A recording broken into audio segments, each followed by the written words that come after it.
तर आता ही शेती करत असताना तुम्ही आलेला अनुभव तुमचा 2008 पासून आहे. जमीन कशी आहे तुमची आणि ह्यामध्ये लागवडीची सुरुवातीला कशी लागवडीची पद्धत काय असते? आम्ही सुरुवातीला लागवड आहे ना 2008 मध्ये ना फेब्रुवारी मार्चमध्ये लागवड करायचो.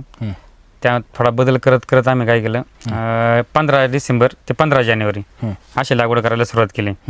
गेल्या वर्षी 15 जानेवारीची लागवड आहे. कारण की फेब्रुवारी मार्चमध्ये लागवड केली की पुढे एप्रिल मे महिन्यात नका ऊन लय व्हायचं, उन्हाचा त्रास व्हायचा झाडांना, झाडं जळणे, त्याला कोमेजून जाणे, सड होणे, हे आजार म्हणजे ह्याच्यात ना आम्ही वैतागलो. मग नंतर आम्ही काय केलं 15 जानेवारीला लागवड केल्यामुळं ती 15 मार्च 15 एप्रिल म्हणजे चांगलं ऊन होईपर्यंत म्हणजे एप्रिल 1 एप्रिलपर्यंत झाडं उंच झाली की त्याला उन्हाचा काय एवढा परिणाम होत नव्हता. मग मध्ये आम्ही ताक पेरणे जळावं नाही म्हणून साईडने नाही का शिवरी लावणे, पुढं झाडं लावणे असे प्रयोग केले. मग हा प्रयोग केल्यामुळे आम्हाला त्यात नाही का जरा बदल जाणवला, फरक जाणवला की बाबा आपलं झाडं जळायचं प्रमाण कमी आहे. मग आम्ही त्याच्यामुळं 15 डिसेंबर ते 15 जानेवारी अशी लागवड करतो आता.